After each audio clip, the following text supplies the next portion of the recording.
Assalamualaikum warahmatullahi wabarakatuh. Selamat pagi, semangat pagi, salam sejahtera bagi kita semua. Puji dan syukur kita panjatkan kehadirat Allah Subhanahu wa Ta'ala karena telah melimpahkan rahmat dan karunia-Nya. Hari ini, pada kesempatan ini, adik-adik mahasiswa yang saya banggakan, kita akan membahas tentang reaksi dan mekanisme reaksi substitusi nukleofilik.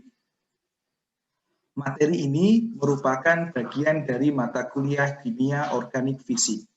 Melalui mata kuliah ini, mahasiswa akan mempelajari konsep dasar sifat-sifat intramolekuler, energetika, kinetika, katalisis, dan stereokimia dalam kaitannya dengan mekanisme reaksi organik serta aplikasi konsep green chemistry dalam proses industri kimia berbasis reaksi organik.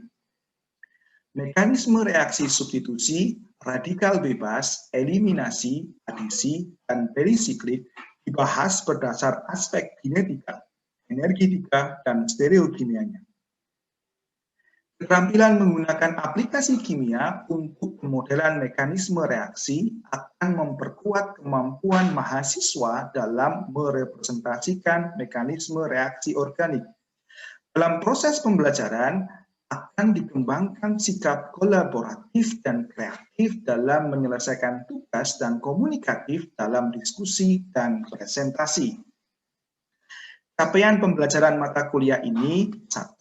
Menganalisis mekanisme reaksi organik berdasar konsep sifat-sifat intramolekuler, energetika, kinetika, katalisis, dan stereokimianya.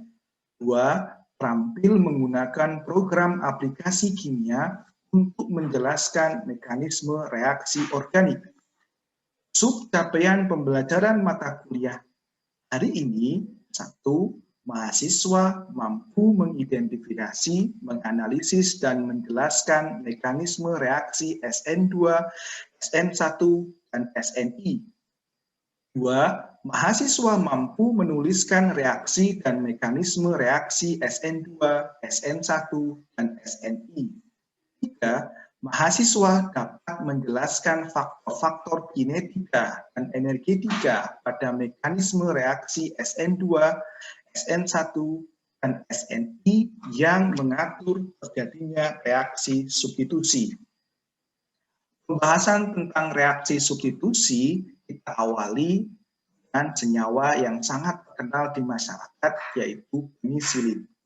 Penisilin kita tahu adalah antibiotik yang digunakan untuk menangani infeksi bakteri.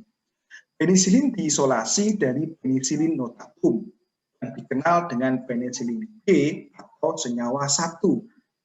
Senyawa 1 ini disebut sebagai benzil penisilin. Senyawa ini sangat tidak stabil dan dengan cepat tereliminasi dari tubuh. Akibatnya, efek pelepasan obat aktif menjadi tidak terkendali.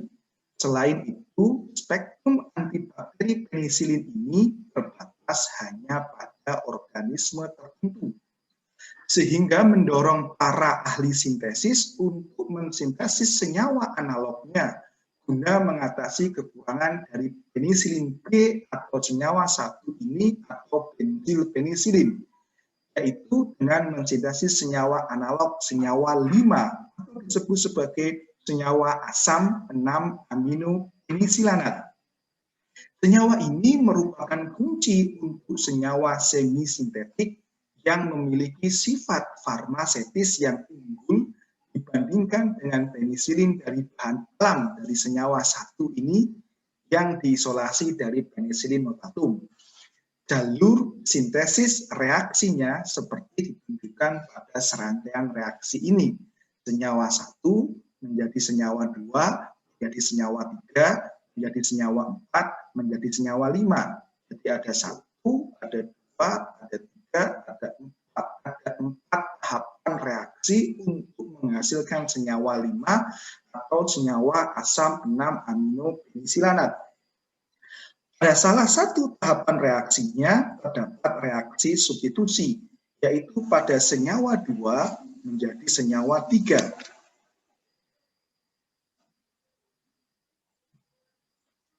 Gugus karbonil pada senyawa 2 digantikan oleh gugus halida menjadi senyawa 3. Nah, dalam sintesis tidak perlu memperhatikan struktur kimia yang kompleks atau yang besar. Namun, perhatikanlah gugus fungsinya, karena gugus fungsi merupakan tempat terjadinya reaksi. Pada senyawa 2 terdapat gugus fungsi karbonil, ada 2 gugus karbonil di sini, kemudian gugus fungsi amina, kemudian ester, ada gugus amina tersier di sini, ada gugus atom S. Tapi perhatikanlah gugus fungsi yang berubah, karena gugus fungsi yang berubah ini merupakan gugus fungsi tempat terjadinya reaksi. Di sini hanya gugus karbonil, kemudian berubah menjadi gugus halida, yaitu klorida menjadi senyawa 3. Reaksi substitusi yang lain yaitu pada senyawa 3 menjadi senyawa 4. Gugus fungsi halida, klorida di sini, pada senyawa 3 digantikan dengan gugus ester di sini, menjadi senyawa 4. Reaksi ini menggunakan reaksi reagen butil alkohol. Butil alkohol nanti disebut sebagai nukleofil. Senyawa 3 di sini, senyawa struktur yang sangat besar ini dapat disebut sebagai senyawa turunan dari alkil halida. X di sini bisa fluoro, kloro, bromo, iodo. Yang sering dipakai sebagai senyawa alkil halida adalah kloro, bromo, dan iodo. Kemudian senyawa 4 yang strukturnya besar ini dapat disebut sebagai turunan dari senyawa eter. R di sini, struktur yang besar ini kita sebut sebagai R. Kemudian di sini berwarna biru ada atom O, butil kita sebut sebagai R. Sehingga rumus strukturnya adalah senyawa eter. Oleh karena reaksi penggantian ini menggunakan sebuah nukleofil, nukleofil butil alkohol merupakan nukleofil yang nanti akan kita jelaskan termasuk dalam nukleofil lemah. Dan reaksi substitusinya itu menggunakan alkil halida sekunder. Senyawa 3 itu merupakan alkil halida sekunder karena mengikat atom R, 2 atom R di sini, atau 2 atom C, sehingga disebut sebagai alkil halida sekunder. Kemudian senyawa 4 kita sebut sebagai turunan eter, sehingga mekanismenya termasuk ke dalam mekanisme reaksi substitusi nukleofilik 1 atau orde 1 atau unimolekuler.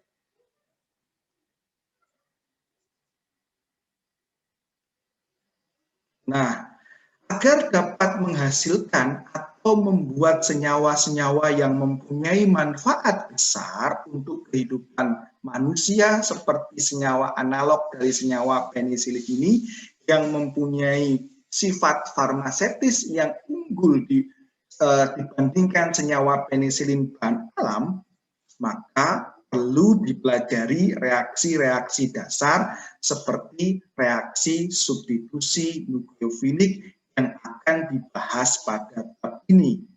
Sifat-sifat reaktan alkil halida, reagen, nukleofilik, pelarut, produk, kinetika, energetika, serta mekanisme reaksi menjadi kunci dalam memahami reaksi ini. Pada bab ini nanti akan dibahas tentang reaksi substitusi nukleofilik, baik dengan mekanisme reaksi SN2 atau mekanisme reaksi SN1 seperti dalam pembuatan senyawa 5 ini. Kemudian kita juga akan membahas mekanisme reaksi substitusi nukleofilik internal. Reaktan yang digunakan untuk mempelajari reaksi substitusi nukleofilik ini dimulai dengan mempelajari senyawa alkil halida.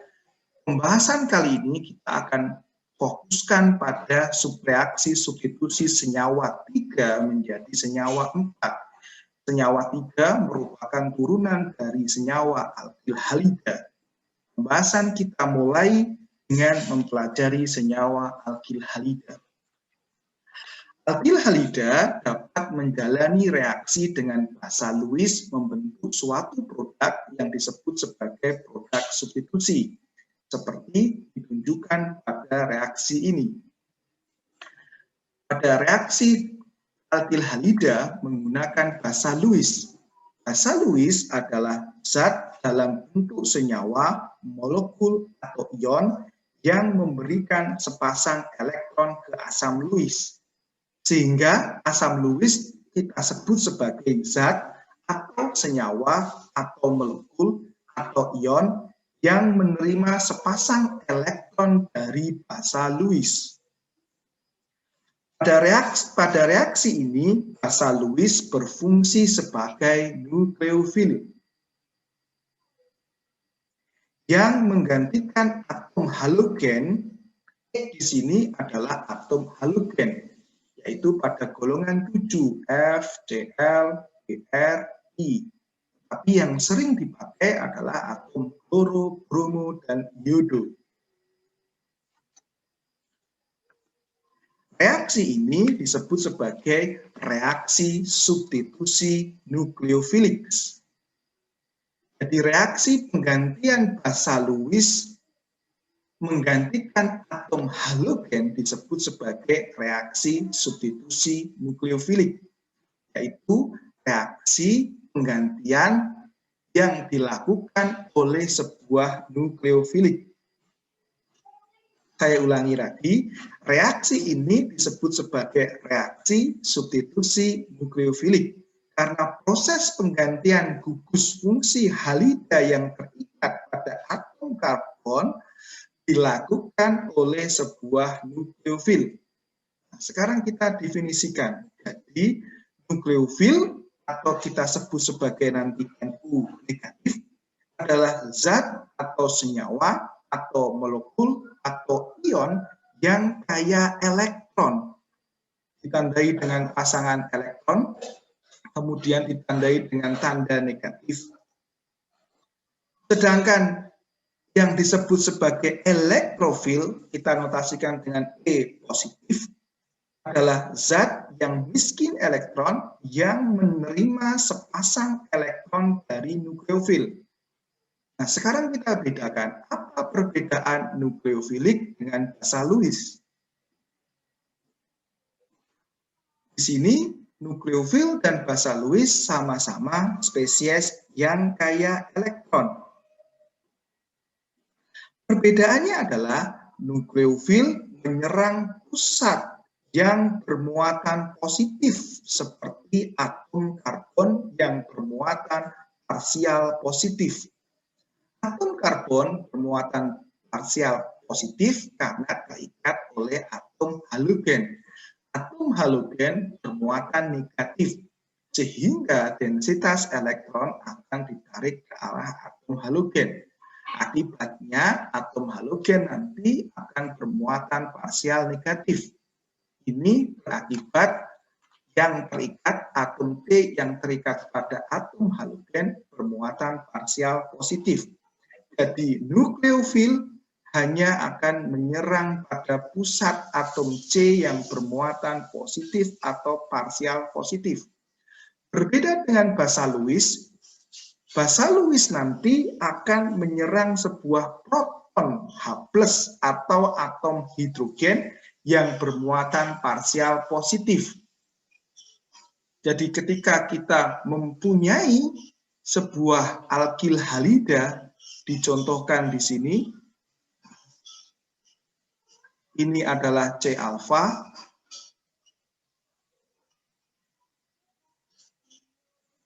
ini adalah C alfa, kemudian ini C beta, kemudian ini H beta. Basa Lewis nanti hanya akan menyerang proton yang bermuatan parsial positif. kemudian akan membentuk produk yang nanti kita sebut sebagai produk eliminasi. Tapi hari ini kita hanya fokus pada reaksi substitusi. Jadi nukleofilik nanti menyerang atom C yang bermuatan positif. Basa Lewis menyerang atom H yang bermuatan parsial positif. Pada bab ini hanya akan dibahas mekanisme reaksi substitusi nukleofilik yang digambarkan oleh reaksi pada senyawa alkil halida. Tadi telah dijelaskan bahwa basa Lewis berfungsi sebagai nukleofilik, maka hanya akan menyerang pada atom C bermuatan parsial positif, sehingga akan menghasilkan produknya yang disebut sebagai produk substitusi. Namun demikian, jika bersifat sebagai basa Lewis, tadi sudah dijelaskan, maka yang diserang hanya proton atau H positif atau H parsial positif. Kita lihat di sini, ketika basa Lewis berfungsi sebagai nukleofilik, basa Lewis menyerang C yang bermuatan parsial positif. Kemudian ikatan sigma antara C alfa dengan atom halogen lepas, membentuklah produk substitusi nukleofilik. Namun ketika basa Lewis bersifat sebagai basa Lewis, dia akan menyerang proton H+. Proton ini mengambil H+ pada posisi beta. C yang terikat pada atom X adalah C alfa. Kemudian C berikutnya adalah C beta. H yang terikat pada atom C beta disebut sebagai H beta. H beta inilah yang mempunyai muatan parsial paling positif sehingga diambil oleh atau diserang oleh basa Lewis. Ketika basa Lewis menyerang H positif, ikatan sigma antara C beta dan H beta diberikan ke ikatan C beta dan C alfa untuk membentuk ikatan rangkap, kemudian atom halogennya lepas. Terbentuklah produk eliminasi. Nah, sekarang kita akan bahas sifat elektronik dari alkil halida dan nukleofilik. Pada senyawa alkil halida terdapat atom halogen yang bermuatan elektronegatif. Sehingga densitas elektron akan ditarik ke arah atom halogen. Akibatnya, alkil R di sini atau atom D yang terikat pada atom halogen bermuatan parsial positif. Sedangkan atom halogen menjadi bermuatan parsial negatif. Suatu atom D yang bermuatan parsial positif artinya elektron-elektron pada atom D tersebut tertarik atau cenderung ke arah suatu atom yang bermuatan negatif, namun belum sampai memutus ikatan sigmanya. Sedangkan suatu atom yang mempunyai muatan parsial negatif, yaitu atom ini menarik elektron-elektron pada atom atau elektron-elektron di sebelahnya, seakan-akan menjadi kelebihan elektron. Oleh karena atom C bermuatan parsial positif, sehingga bersifat sebagai elektrofil, yang nanti akan diserang oleh sebuah nukleofil. Sedangkan atom halogen yang bermuatan parsial negatif bersifat sebagai nukleofil. Nukleofil tadi sudah dijelaskan adalah spesies yang kaya elektron, sedangkan elektrofil adalah spesies yang miskin elektron. Nah, atom halogen ini bersifat sebagai nukleofil, nanti akan menjadi gugus pergi yang baik. Nah, sekarang kita akan bahas tentang mekanisme reaksinya. Mekanisme reaksi pada prinsipnya selalu diawali dari serangan nukleofil yang memberi sepasang elektron ke elektrofil di sini. Tidak bisa dibalik. Jadi tidak mungkin elektrofil memberikan sepasang elektron ke nukleofil. Karena tentunya elektrofil ini tidak mempunyai elektron. Jadi dia tidak mungkin memberikan sepasang elektron. Jadi yang mungkin memberikan sepasang elektron adalah nukleofil memberikan sepasang elektron ke elektrofil. Mekanisme yang ditandai dengan tanda lengkung, panah lengkung ini berarti diartikan sebagai perpindahan atau pergeseran sepasang elektron. Nah, mekanisme juga tidak mungkin nukleofil yang kaya elektron menyerang nukleofil yang kaya elektron, atau elektrofil menyerang sebuah elektrofil. Jadi, mekanisme reaksi itu selalu diawali dengan penyerangan nukleofil yang kaya elektron menyerang sebuah spesies yang miskin elektron atau disebut sebagai elektrofil. Tidak bisa dibalik. Ikatan antara karbon dengan atom halogen pada alkil halida diputus secara heterolitik oleh sebuah nukleofil. Y ini adalah sebuah nukleofil menyerang atom T yang bermuatan parsial positif. Ketika dia diserang, ikatan sigma ini terputus secara heterolitik. Sepasang elektron akan diberikan pada gugus X, yaitu gugus pergi atau atom halogen, untuk membentuk produk substitusi.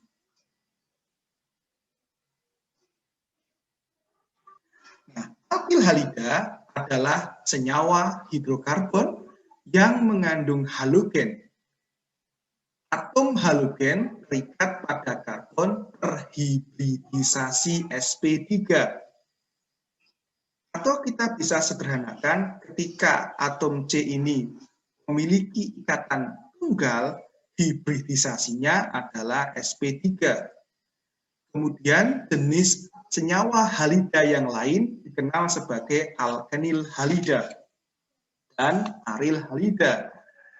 Alkenil halida atau disebut sebagai vinilik halida dan aril halida sama-sama atom C-nya terhibridisasi CsP2.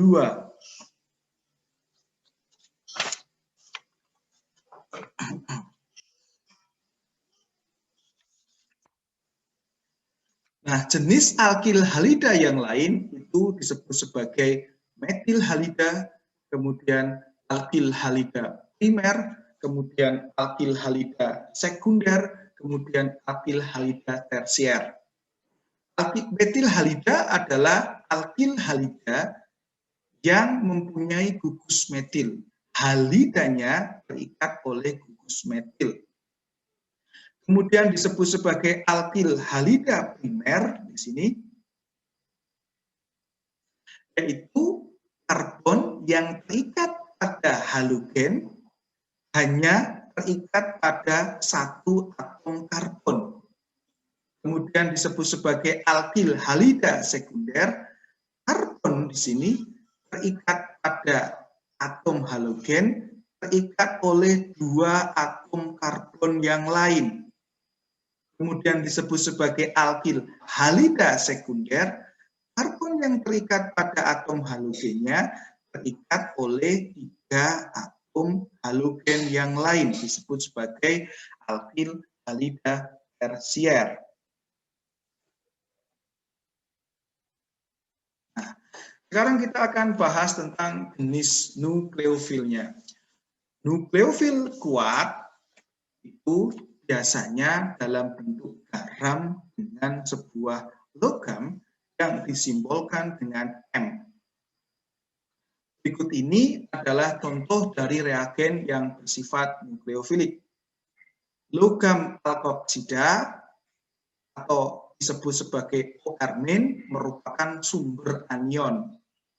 Kemudian logam karboksilat merupakan sumber anion nukleofilik karboksilat.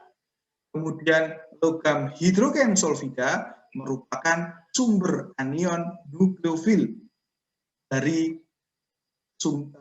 anion hidrogen sulfida. Kemudian logam sianida merupakan sumber anion nukleofil sianida.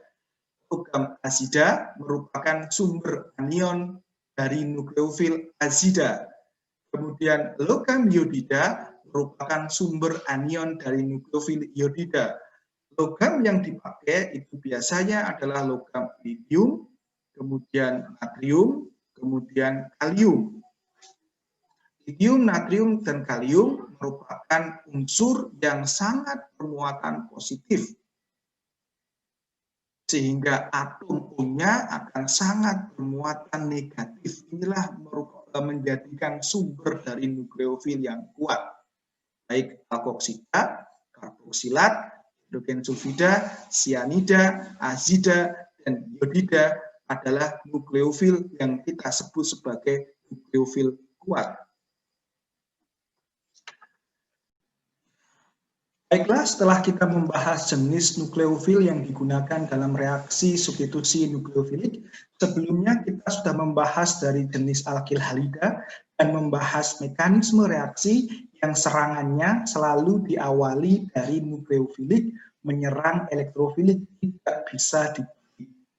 Pada kali ini kita akan bahas beberapa contoh transformasi alkil halida. Kita tahu bahwa alkil halida itu larut dalam pelarut organik. Namun demikian, garam yang mengandung nukleofil tentunya tidak larut dalam pelarut organik. Garam anion tersebut larut dalam pelarut polar seperti air, metanol, etanol, dan seterusnya. Sedangkan alkil halida tidak larut dalam pelarut polar atau air. Nah, agar reaksi substitusi nukleofilik ini dapat berlangsung, maka larutan reaksi harus homogen. Nah, oleh karena itu biasanya digunakan pelarut campuran antara etanol dan air pada reaksi substitusi. Karena reaktan dan nukleofil cukup berkonsentrasi sehingga membentuk suatu larutan homogen. Selain itu, biasanya dalam kerja di laboratorium itu digunakan pelarut polar aprotik seperti DMSO, dimetil sulfoksida. Dalam reaksi substitusi nukleofilik, karena pelarut aprotik ini akan melarutkan alkil halida dan garam nukleofil. Nah, di sini kita akan bahas tentang transformasi gugus alkil halida dan garam nukleofil seperti yang ditunjukkan pada slide ini. Reagen nukleofil kita tahu bahwa selalu berikatan dengan logam. Logamnya itu dapat berasal dari natrium, kalium, kemudian yang berwarna biru ini adalah menjadi sumber anion nukleofilik. Bisa dari alkoksida, bisa dari hidrogen sulfida, bisa dari sianida, bisa dari karboksilat, bisa dari iodida, dan seterusnya. Kemudian kita sudah menjelaskan bahwa nukleofil itu selalu menyerang ke atom D yang bermuatan parsial positif. Bedakan dengan bahasa Lewis yang menyerang atom H parsial positif. Nukleofil selalu menyerang atom D yang paling bermuatan parsial positif. Di mana itu? Yaitu atom D yang terikat pada heteroatom. Heteroatom di sini yang digunakan adalah alkil halida. X-nya bisa berasal dari fluoro, kloro, bromo, iodo. Namun yang sering dipakai adalah kloro, bromo, iodo. Karena F ikatannya sangat kuat. Nanti kita akan bahas kenapa F ikatannya sangat kuat dan jarang digunakan sebagai reaksi substitusi nukleofil. Kemudian serangan atom D ini akan menyerang atom D menghasilkan produk substitusi nukleofilik. X digantikan oleh Y, alkil halida, halida atom haliganya digantikan oleh nukleofil, sehingga reaksinya disebut sebagai reaksi substitusi nukleofil. Nah, kemudian dicontohkan pada alkil halida menjadi ester. Di sini kita lihat bahwa ion alkoksida pada oksigen atom logam alkoksidanya bereaksi dengan reaksi sebagai nukleofil yang menyerang pusat atom C, kemudian menggantikan atom halogen pada senyawa alkil halida untuk menghasilkan senyawa ester. Sebagai contoh yaitu reaksi antara sodium isobutoksida dan etil bromida dihasilkan etil isobutyl ester dan sodium bromida. Kemudian contoh lain dari transformasi gugus alkil halida yaitu alkil halida menjadi ester. Ion karboksilat yang bersifat sebagai nukleofil lagi-lagi menyerang atom C yang bermuatan positif, kemudian alkil halidanya lepas, terbentuklah senyawa ester dan ion halida. Ion halidanya nanti tergantung dari logam yang berikatan dengan ion karboksilat. Jika ini kalium, tentunya dia adalah menjadi kalium iodida, kalium halida. Jika ini natrium, nanti akan menghasilkan natrium halida, dan seterusnya. Dicontohkan pada reaksi antara kalium oktadekanoat dengan etil iodida dengan menggunakan pelarut aseton air akan dihasilkan etil oktadekanoat sebanyak 95% dan kalium iodida. Kemudian transformasi alkil halida menjadi gugus yang lain yaitu alkil halida menjadi tiol. Ion hidrogen sulfida juga digunakan dalam reaksi substitusi nukleofilik yang menghasilkan senyawa tiol. Senyawa ini merupakan senyawa analog dengan senyawa alkohol.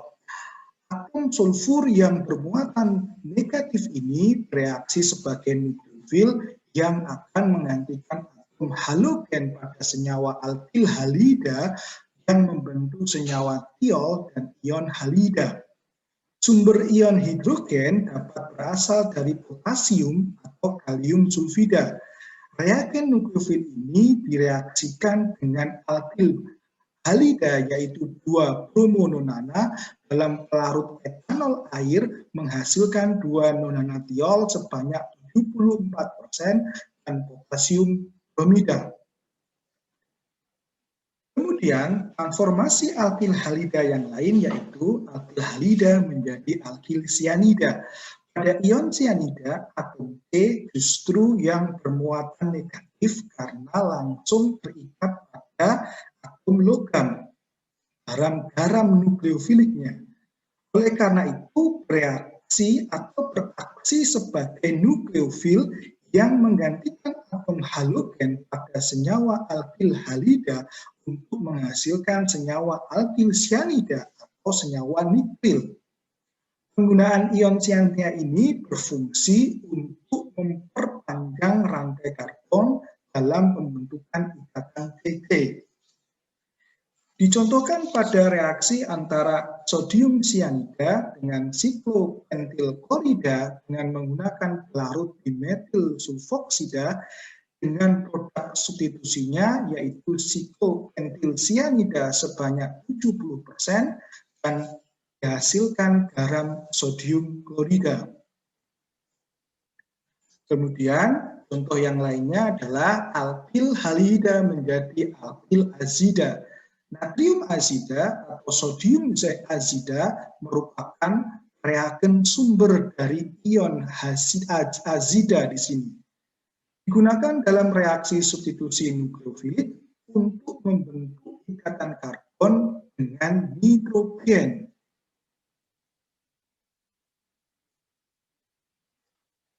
Produknya adalah suatu senyawa alkil azida dan sebuah ion halida. Contoh penggunaan reagen nukleofil ini adalah pada reaksi antara natrium azida dengan pentil iodida dalam pelarut 1 propanol dengan adanya air akan menghasilkan produk substitusinya yaitu pentil azida sebanyak 52% dan natrium iodida. Contoh yang terakhir adalah alkil halida menjadi alkil iodida. Pada reaksi ini merupakan reaksi untuk mengubah senyawa dari alkil halida 1 ke alkil halida yang lain. Pengubahan ini dikarenakan perbedaan keaktifan dari halogen yang berbeda. Alkil klorida dan bromida dapat diubah menjadi alkil iodida dengan mereaksikan sodium iodida dalam pelarut aseton. Reaksi ini dapat berlangsung baik karena natrium iodida NaI larut dalam aseton, sedangkan natrium klorida dan natrium bromida tidak larut dalam aseton. Akhir reaksi akan ditandai dengan terbentuknya kristal dari NaCl atau natrium klorida dan atau natrium bromida. Hal ini digambarkan pada reaksi antara sodium iodida dengan alkil halida 2 bromopropana yang akan menghasilkan 2 iodopropana sebanyak 63% dan padatan sodium bromida. Reaksi-reaksi transformasi alkil halida menjadi berbagai macam senyawa merupakan kehebatan atau bergunanya senyawa alkil halida dalam sintesis senyawa organik. Alkil halida merupakan raw material atau starting material untuk mengubah berbagai macam gugus fungsi senyawa organik. Kehebatan ini karena halida seperti iodida, klorida, kemudian bromida, atom I, atom Cl, kemudian atom Br merupakan gugus pergi yang baik dan mudah digantikan oleh sebuah nukleofil. Berikutnya kita akan bahas tentang kereaktifan dari alkil halida. Senyawa alkil halida menjalani reaksi substitusi nukleofilik dengan laju kecepatan reaksi seperti ini. Urutan kereaktifan senyawa alkil halida dalam reaksi substitusi nukleofilik, iodin memiliki ikatan yang paling lemah dengan karbon, sehingga iodida merupakan gugus pergi yang baik. Alkil iodida lebih reaktif beberapa kali lipat daripada alkil bromida. Kemudian 50-100 kali lipat lebih reaktif daripada alkil klorida.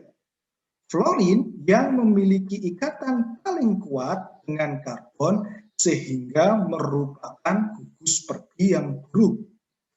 Alkil klorida jarang sekali digunakan dalam reaksi substitusi nukleofilik karena ribuan kali lipat kurang reaktif dibandingkan dengan alkil klorida.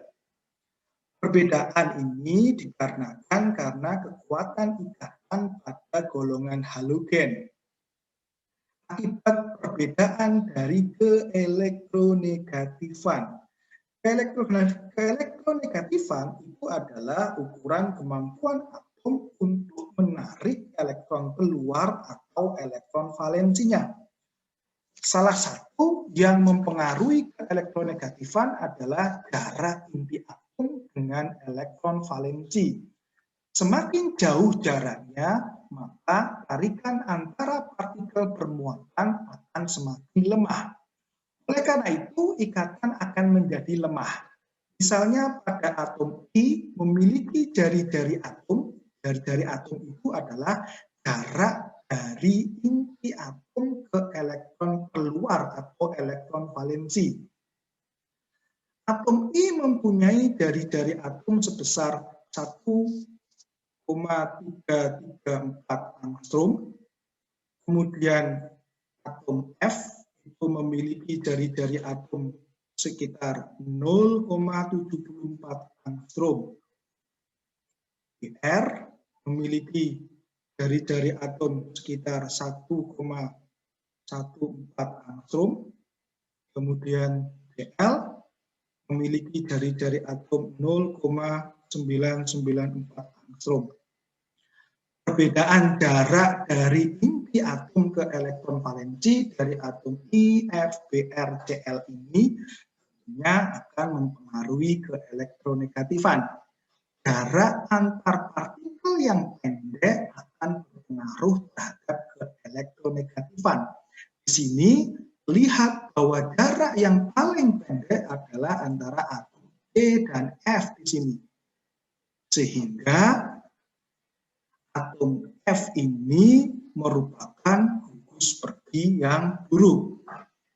Menurut skala Pauling, yaitu skala numerik ke elektronegatifan, akibat perbedaan jari-jari atom ini, atom F akan mempunyai keelektronegatifan yang paling tinggi sebesar 4. Kemudian atom I yang paling rendah itu adalah 2,5. Kemudian diikuti Br yaitu 2,8, kemudian Cl adalah 3. Di sini berarti keelektronegatifan berguna dalam meramalkan kekuatan ikatan dan kereaktifan kimia. Dengan alasan ini, maka menjadikan F kurang reaktif dan I yang paling reaktif. Hal ini terlihat pada reaksi transformasi tadi antara alkil halida menjadi alkil halida yang lain. Yaitu nukleofil ion I dapat menggantikan atau menjadi sebuah nukleofil menggantikan alkil bromida dan alkil klorida. Namun, jika diganti dengan menggunakan alkil fluorida, reaksi substitusi nukleofilik tidak dapat berlangsung karena kuatnya ikatan antara atom C dan F. Jadi dari jari atom F itu yang paling pendek sehingga berakibat ke elektronegatifannya tinggi. Akibatnya F merupakan gugus pergi yang buruk. Selain itu, alasan yang lain adalah kekuatan dari gugus pergi juga tergantung dari kebasaan. Anion basa kuat biasanya merupakan gugus pergi yang buruk daripada anion basa lemah. Fluorida adalah basa yang paling kuat. Dia adalah basa kuat pada golongan halogen sehingga merupakan gugus pergi yang buruk dibandingkan dengan anion halida yang lain Bl, Br, dan I. Sedangkan iodida yang paling bawah di sini merupakan basa yang paling lemah dalam golongan halogen yang membuatnya iodida menjadi gugus pergi yang paling baik dalam golongan alkil halida. Nah, sekarang kita akan memasuki reaksi dan mekanisme reaksi SN2. Reaksi substitusi nukleofilik antara sodium hidroksida digambarkan oleh ion hidroksida direaksikan dengan metil bromida menghasilkan sebuah metil alkohol atau metanol dan anion bromida dalam bentuk sodium bromida. Laju reaksi pada reaksi ini berbanding lurus dengan metil bromida dan sodium hidroksida. Sehingga dapat dikatakan bahwa laju reaksi ini adalah laju reaksi orde 2. Karena kecepatan atau kinetikanya atau laju reaksinya ditentukan oleh dua molekul.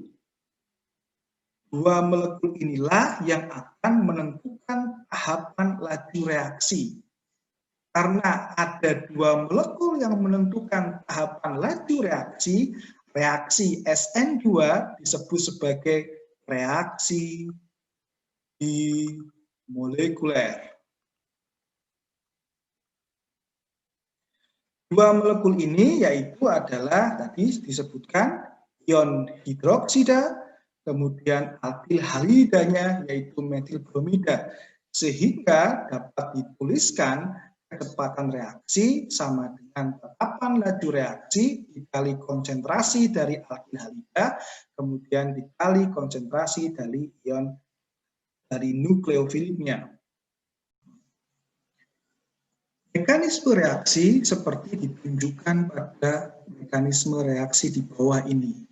Telah dijelaskan bahwa serangan awal itu dimulai dari sebuah nukleofil, dicontohkan pada ion hidroksida di sini, akan selalu menyerang pada atom D yang bermuatan parsial positif. Atom D yang bermuatan parsial positif ini terikat pada heteroatom, yaitu pada atom halogen. Mekanisme reaksi SN2 itu adalah mekanisme satu tahap dan serentak yang melibatkan dua molekul, yaitu alkil halida, dalam hal ini adalah metil bromida, dan sebuah nukleofil yaitu ion hidroksida.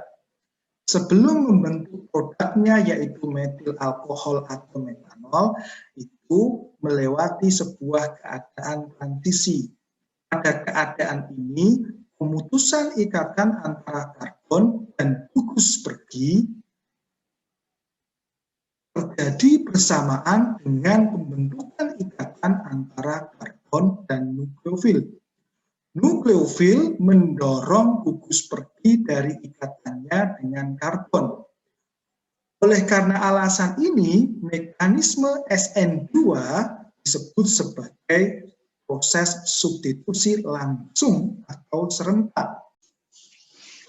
Pada keadaan transisi, karbon yang terikat sebagian pada nukleofil yang masuk dan halida yang akan pergi. Reaksi akan mengalami kemajuan ketika nukleofil mulai memberi sepasang elektronnya ke karbon dan ion halida meninggalkan atom karbon dengan membawa sepasang elektron.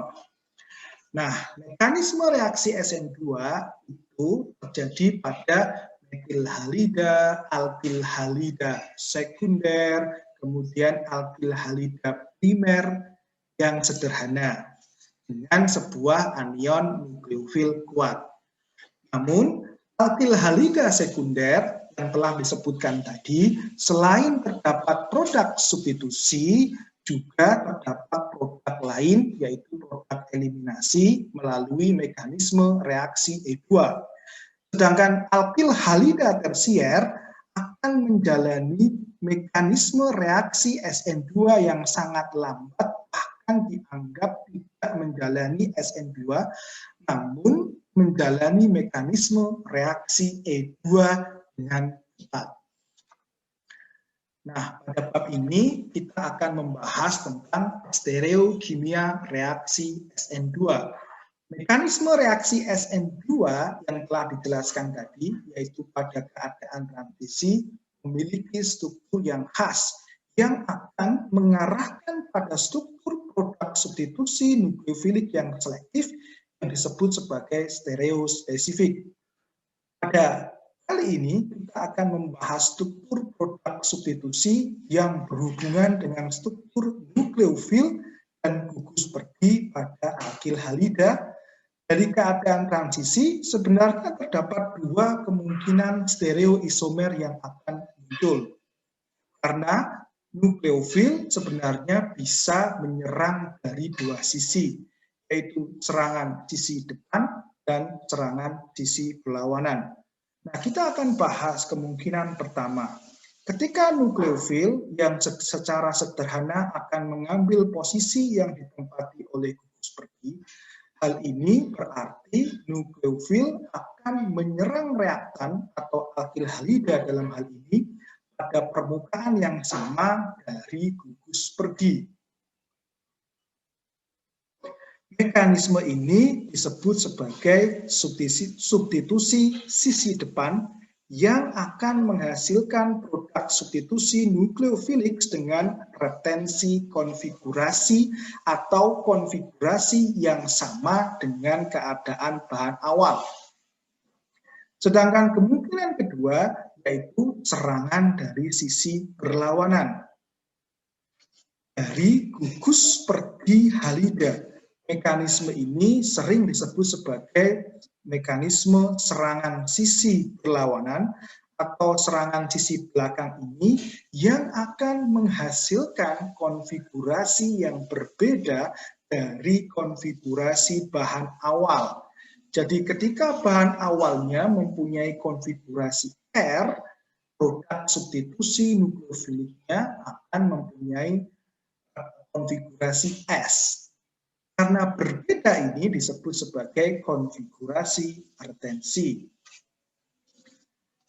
Nah, dalam salah satu percobaan, misalnya adalah reaksi antara dua bromooktana dengan ion hidroksida pada pelarut etanol air akan menghasilkan oktanol. Di sini terlihat dari bahan awalnya yaitu dengan konfigurasi S. Ternyata menurut percobaan itu menghasilkan produk R. Ini berarti mekanisme reaksi SN2 itu menghasilkan konfigurasi inversi.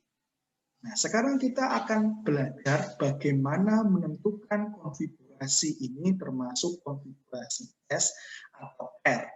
Menurut aturan Trapp-Ingold-Kellogg, R ini memiliki prioritas 1, kemudian diikuti etil, prioritas 2, kemudian metil, prioritas 3, kemudian atom hidrogen, prioritas 4.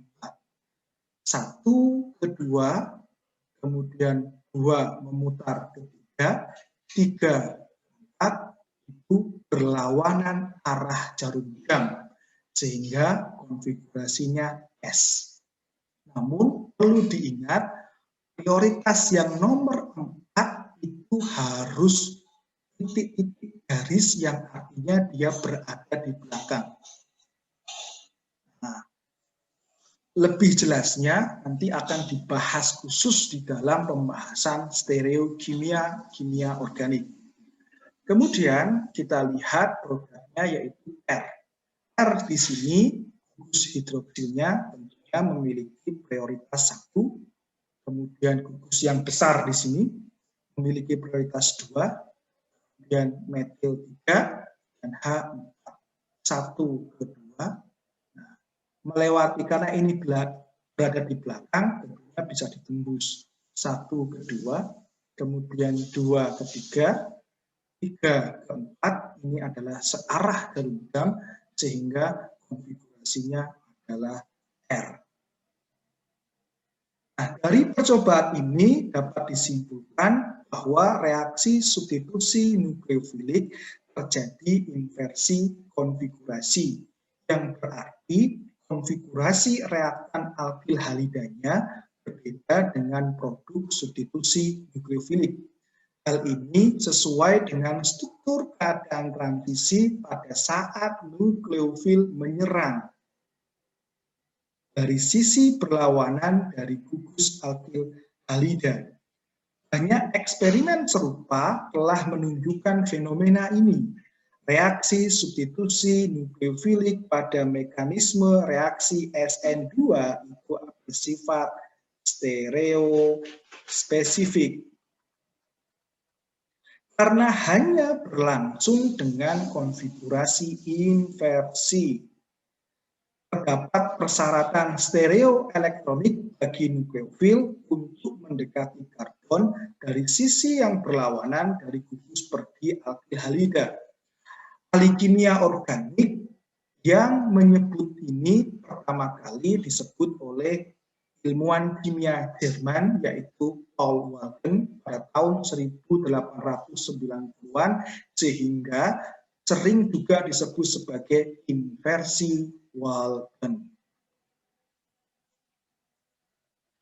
Nah, berikutnya kita akan membahas tentang energetika, kinetika, dan mekanisme substitusi nukleofilik order 2. Ketika mempertimbangkan stereokimia yang setelah kita pelajari tadi, yang berhubungan dengan reaksi keseluruhan, dan dengan data kinetik laju reaksi yang akan kita pelajari ini, akan menjadikan gambaran yang cukup lengkap tentang perubahan ikatan yang terjadi selama reaksi SN2.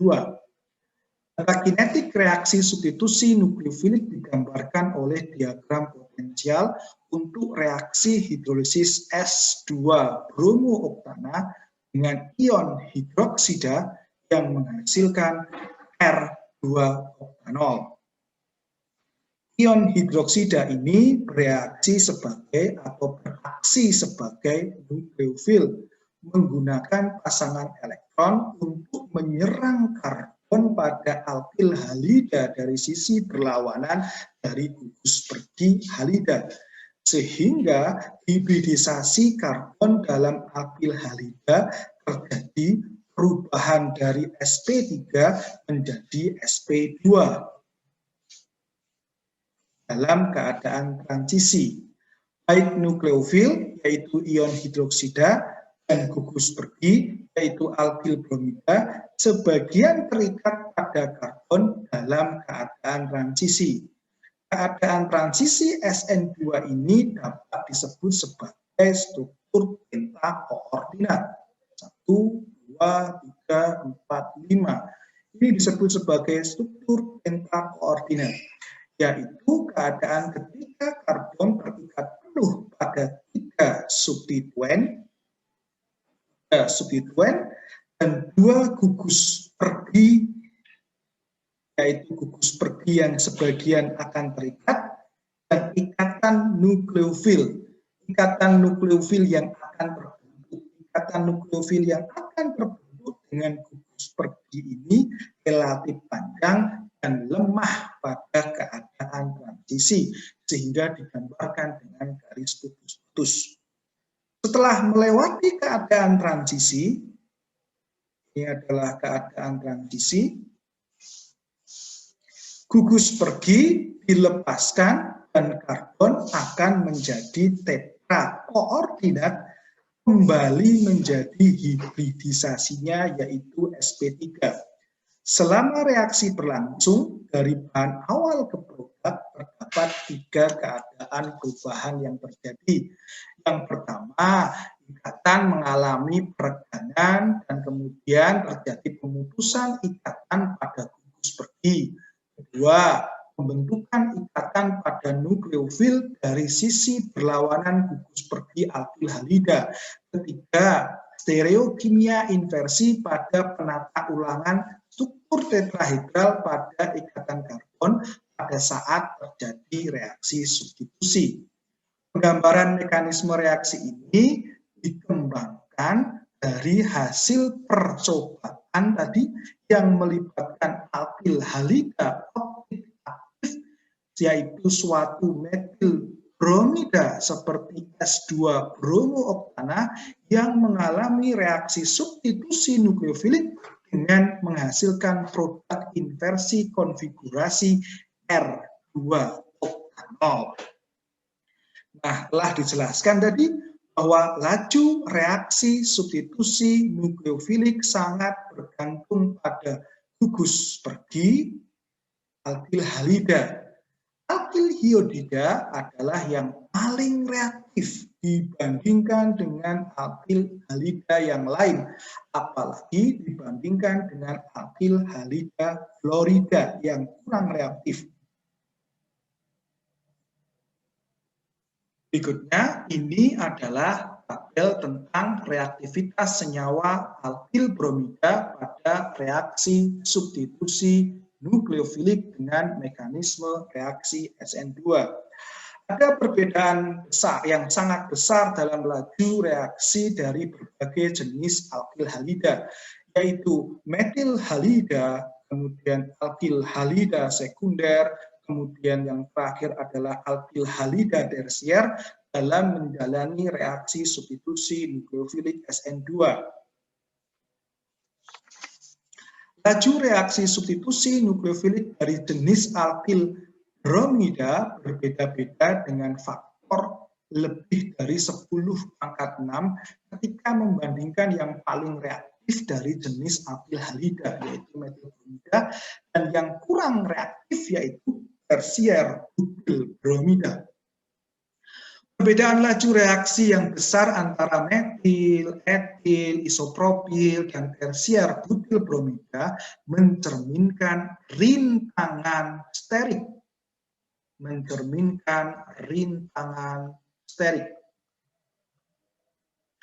Pada serangan dari nukleofil. Nukleofil tadi dikatakan harus mendekati alkyl halida dari sisi berlawanan dengan gugus pergi. Nah, lihat bahwa di sini digambarkan pada pemodelan ini, dari tabel ini terlihat bahwa perbedaan laju reaksi yang besar antara metil, etil, isopropil, dan tersier butyl dicerminkan oleh rintangan sterik pada serangan nukleofil. Di sini terlihat bahwa tersier butyl bromida rintangan steriknya cukup tinggi, sehingga nukleofil ketika akan mendekati alkyl halida pada sisi yang berlawanan akan mengalami kesusahan. Ketika atom hidrogen pada metil bromida memberikan sedikit rintangan sterik ketika nukleofil mendekati karbon dari sisi yang berlawanan. Kemudian semakin ke kanan, tersier dari butyl bromida ini, karbon yang mengikat alkyl halida seperti terlindungi, sehingga menyebabkan tersier butyl bromida kurang reaktif dalam menjalani reaksi substitusi nukleofilik bimolekuler atau SN2. Hal ini terlihat dari laju reaksi SN2-nya yang sangat kecil untuk diamati. Dan memang sebenarnya alkyl halida tersier ini tidak mengalami reaksi SN2 karena rintangan sterik yang tinggi ini, alkyl halida menjalani reaksi E2. Jadi nukleofil kuat nanti akan bersifat sebagai basa Lewis yang menyerang proton atau H parsial positif di posisi beta. Nah, secara umum dapat disimpulkan bahwa reaksi SN2 ini berdasarkan hal ini menunjukkan ketergantungan laju reaksi pada struktur dari substrat alkyl halida. Gugus alkyl halida pada atom karbon yang berdekatan dengan titik serang nukleofil juga menurunkan laju reaksi dari SN2. Ini juga terlihat dari tabel 2, yaitu yang menunjukkan pengaruh rantai cabang pada reaktivitas alkyl bromida primer pada reaksi substitusi nukleofilik dengan mekanisme reaksi SN2. Di sini kita gunakan etil bromida sebagai standar dan secara berturut-turut atom hidrogen pada C2 digantikan oleh gugus metil. Berdasarkan data tersebut, terlihat bahwa setiap gugus metil tambahan menurunkan laju substitusi bromida oleh iodida. Namun, pengaruhnya sedikit lebih kecil daripada gugus alkyl yang terikat langsung pada karbon yang terikat dengan gugus pergi. Pengaruh laju reaksi terlihat cukup besar ketika T2 sepenuhnya tersubstitusi oleh gugus metil seperti pada neopentil bromida. Peristiwa ini tidak biasa dari alkyl halida primer secara umum, cukup relatif yang menjalani reaksi SN2. Namun ini praktis ineps tentunya dengan alasan yang sama, karena rintangan steriknya yang lebih tinggi. Nah, kemudian setelah kita membahas kereaktifan dari reaksi SN2, kita akan membahas tentang nukleofil dan nukleofilitas. Basa Lewis tadi yang telah dijelaskan itu bertindak sebagai nukleofil, namun seringkali yang digunakan dalam keadaan suatu anion. Tetapi ada basa Lewis yang bersifat netral, yang bersifat sebagai nukleofil. Misalnya di sini adalah air. Nah, contoh umum reaksi substitusi yang melibatkan nukleofil netral termasuk dalam reaksi yang disebut sebagai reaksi solvolisis. Reaksi solvolisis itu adalah reaksi substitusi yang nukleofilnya berfungsi juga sebagai pelarut. Tempat pelarut itu adalah tempat terjadinya reaksi. Reaksi solvolisis dalam air mengubah alkil halida menjadi alkohol. Kemudian reaksi contoh solvolisis yang lain adalah reaksi solvolisis pada metil alkohol. Metanol ini berfungsi sebagai nukleofil, juga berfungsi sebagai pelarut, sehingga digolongkan reaksinya juga termasuk reaksi solvolisis yang akan menghasilkan produk substitusi ether. Pada reaksi ini dan reaksi-reaksi solvolisis yang terkait, tahap pertama adalah tahap substitusi nukleofilik terjadi. Dan ini merupakan tahapan penentu laju reaksi atau rate determining step, karena merupakan laju reaksi yang paling lambat. Penggunaan nukleofil netral akan terjadi deprotonasi atau pelepasan elektron pada ion oxonium, dan peristiwa ini terjadi jauh lebih cepat. Karena seperti yang terlihat bahwa nukleofil menyerang substrat yang merupakan tahapan penentu laju reaksi yang dikenal dalam mekanisme reaksi SN2 seperti yang telah disebutkan tadi. Maka laju reaksi terjadinya substitusi dapat bervariasi dari nukleofil ke nukleofil yang lain. Sama seperti halnya beberapa alkil halida lebih reaktif daripada yang lain. Beberapa nukleofil juga lebih reaktif daripada yang lain. Kekuatan nukleofilik atau disebut sebagai nukleofilisitas adalah ukuran kecepatan basa Lewis dalam menggeser atau menggantikan gugus pergi dari reaktan atau substratnya. Di sini kita lihat tabel tentang nukleofilisitas dari sejumlah nukleofil. Nukleofil sangat kuat, contohnya adalah anion iodida. Nukleofil kuat, contohnya adalah anion oksida, anion hidroksida, anion cyanida. Nukleofil sedang di sini contohnya adalah amonia NH3, kemudian nukleofil lemah yang tadi disebutkan, contohnya adalah air dan alkohol. Kemudian nukleofil sangat lemah, yaitu contohnya dicontohkan adalah asam karboksilat. Nah, sekarang kita akan membandingkan dengan mengukur laju reaksi dari berbagai basa Lewis dengan metil iodida dalam metanol. Ini kita mendapatkan tabel nukleofilisitas terhadap metanol sebagai nukleofil. Standarnya adalah metanol tadi. Basa Lewis netral seperti air, alkohol, dan asam karboksilat adalah nukleofil yang jauh lebih lemah daripada basa konjugatnya. Jika dibandingkan dengan spesies yang memiliki atom nukleofilik yang sama, nukleofil yang bermuatan negatif lebih reaktif daripada nukleofil netral. Seperti terlihat di sini, ion alkoksida lebih reaktif atau lebih nukleofilik daripada alkohol. Dan ion karboksilat lebih nukleofilik daripada asam karboksilat.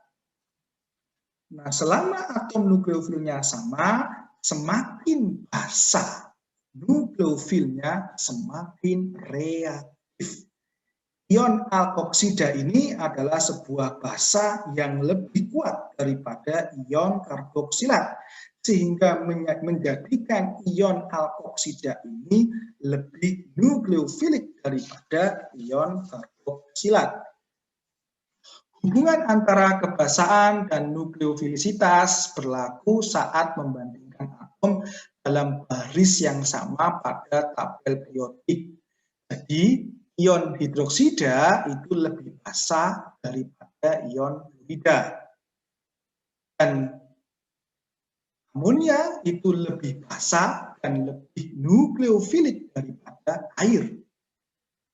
Saya ulangi, ion hidroksida itu lebih basa daripada fluorida di sini. Kemudian NH3 ini lebih basa dan lebih nukleofilik daripada air.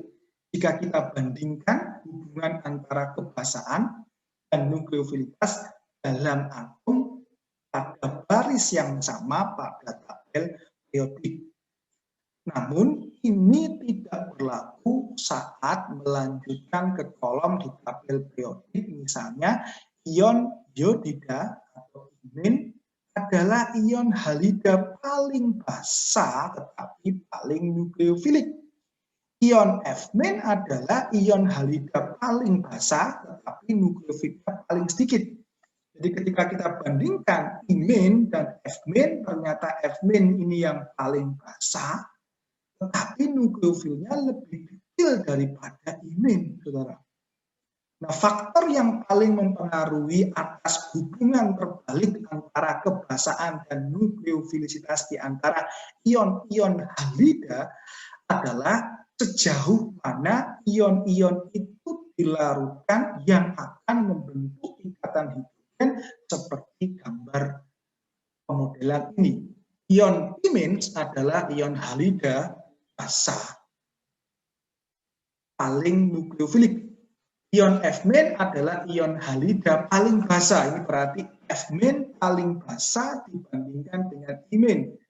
Namun faktanya F- ini dia bersifat nukleofil sedikit. Yang paling bersifat nukleofil yang paling banyak adalah imin. Ini akibat adanya ikatan hidrogen. Solvasi klorida oleh gaya tarik ion dipol dengan air, ion klorida bermuatan negatif berinteraksi dengan hidrogen air yang terpolarisasi positif. Anion yang lebih kecil, seperti F- itu anionnya lebih kecil, karena rasio muatan ke ukurannya yang tinggi, pelarut lebih kuat daripada yang lebih besar. Yang lebih besar adalah imin. Untuk bertindak sebagai nukleofil, halida harus melepaskan beberapa molekul pelarut yang mengelilinginya. Di antara ion halida, ion F- bentuk ikatan hidrogen terkuat dengan air dan alkohol. Dan ion imin yang paling lemah.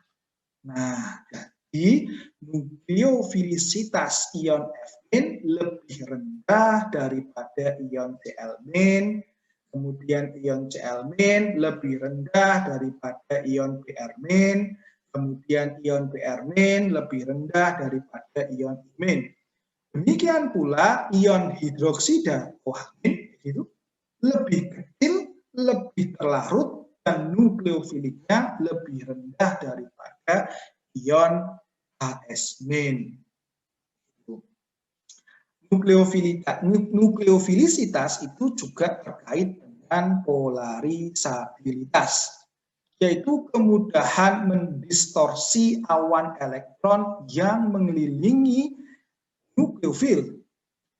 Ikatan parsial antara nukleofil dan alkil halida yang mencirikan keadaan transisi mekanisme reaksi SN2 lebih mudah sepenuhnya pada jarak yang lebih jauh ketika nukleofil sangat terpolarisasi daripada tidak terpolarisasi.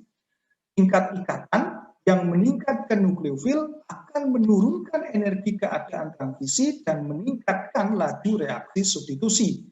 Di antara atom terikat polarisabilitas meningkat dengan bertambahnya ukuran. Ukuran imin lebih besar daripada ukuran F-.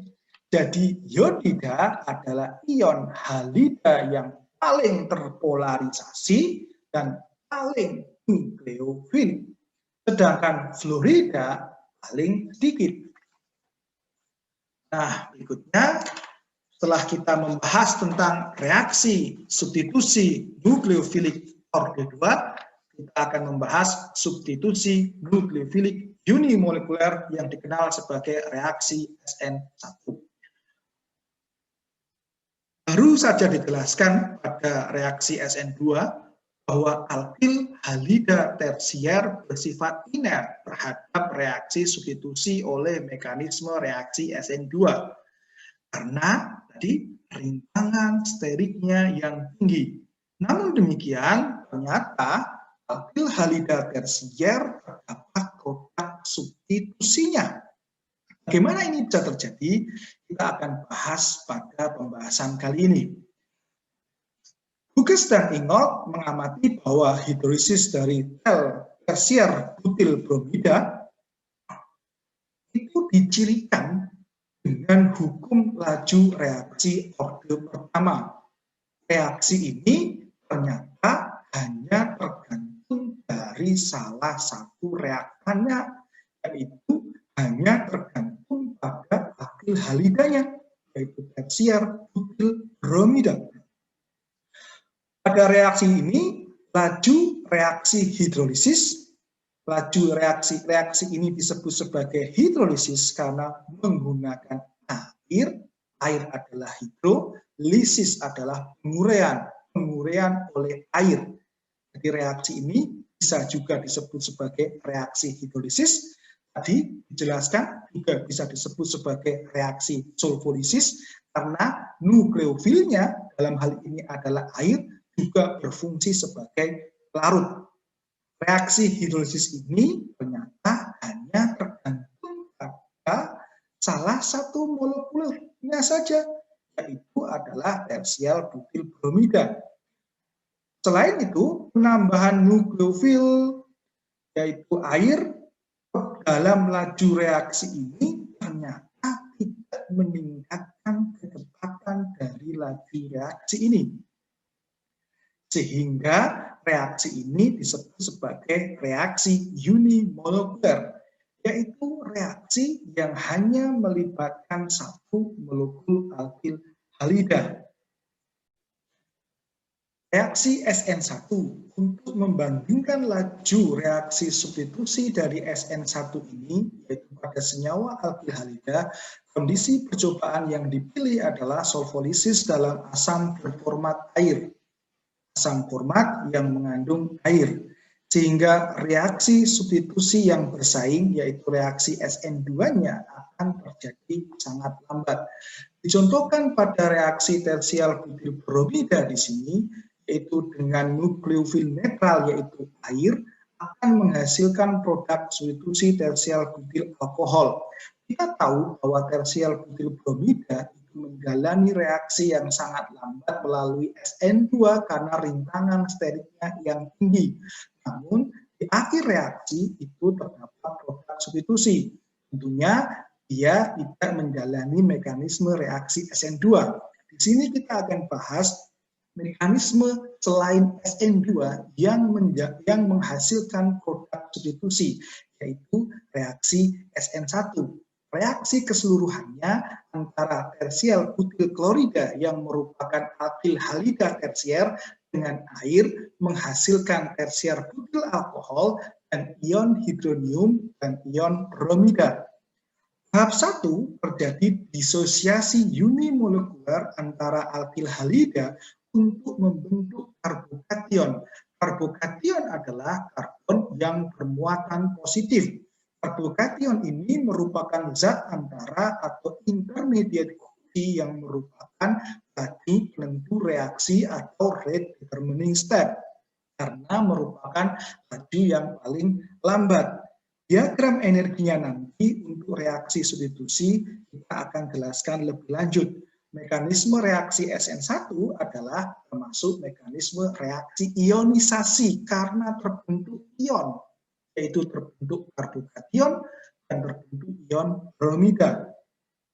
Kemudian tahap kedua yaitu serangan oleh nukleofil lemah, yaitu nukleofil netral ke karbokation membentuk ion tersier butyl oxonium. Tahap ketiga yaitu terjadinya deprotonasi dari ion butyl oxonium menjadi tersier butyl alkohol dan ion hidronium. Di sini nukleofil tidak berpartisipasi sampai setelah laju penentu reaksi terjadi. Dengan demikian, efek struktur nukleofil netral seperti air ini diharapkan tidak mempunyai efek terhadap laju reaksi dari SN1. Sehingga laju reaksi SN1 nanti hanya tergantung daripada struktur dari alkil halidanya. Hal ini berbeda dengan reaksi SN2 yang sebelumnya kita amati. Nah, ini adalah diagram energi dari reaksi SN1.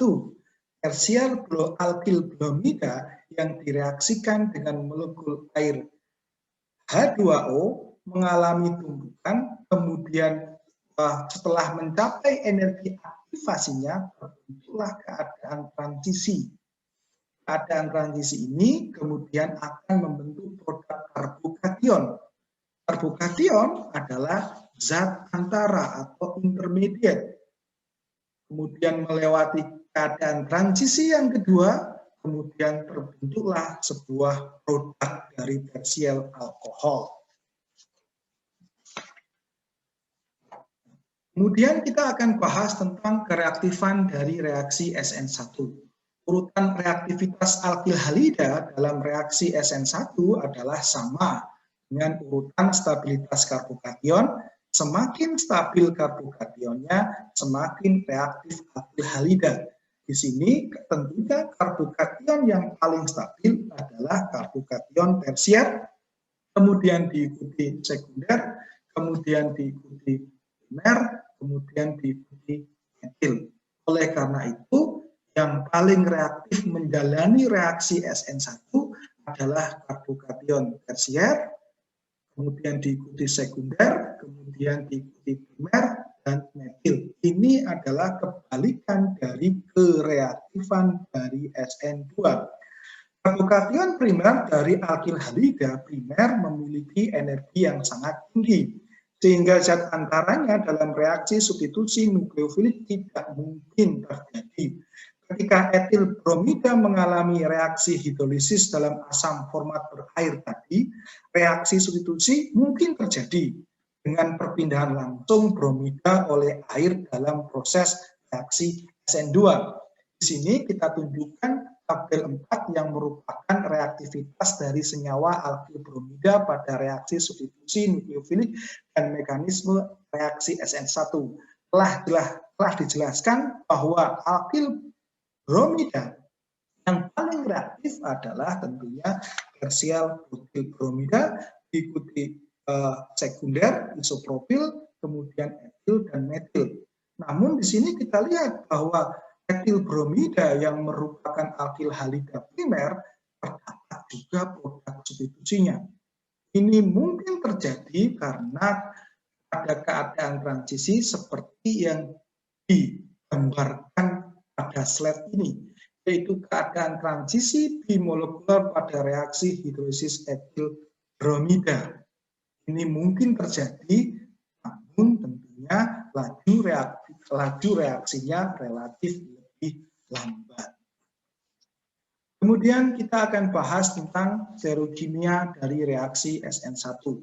Meskipun reaksi SN2 bersifat stereospesifik, yaitu menghasilkan hanya konfigurasi inversi.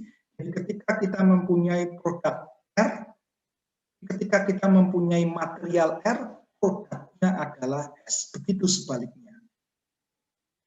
Untuk reaksi SN1, produk substitusinya tidak begitu jelas. Jadi jika gugus pergi terikat pada pusat stereogonit aktif dari halida ionisasi yang tadi menghasilkan zat antara karbokation.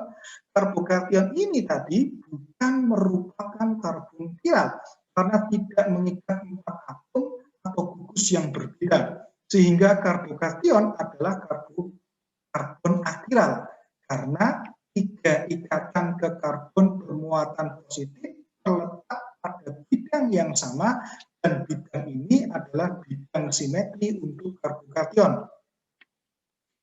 Seperti yang ditunjukkan pada reaksi ini, ketika kita mempunyai raw material dari R2 bromo oktana, ternyata berdasarkan hasil eksperimen dihasilkan campuran, yaitu S2 oktanol dan R2 oktanol. Campuran ini disebut sebagai racemic. Jadi racemic itu merupakan terdiri dari 2 konfigurasi, yaitu konfigurasi retensi dan konfigurasi inversi. Produk awalnya adalah R, raw material awalnya adalah R, produknya adalah R. Ini berarti menghasilkan konfigurasi retensi. Kemudian materialnya adalah R, kemudian produknya S, ini adalah menghasilkan konfigurasi inversi. Campuran antara kedua konfigurasi ini disebut sebagai konfigurasi racemic.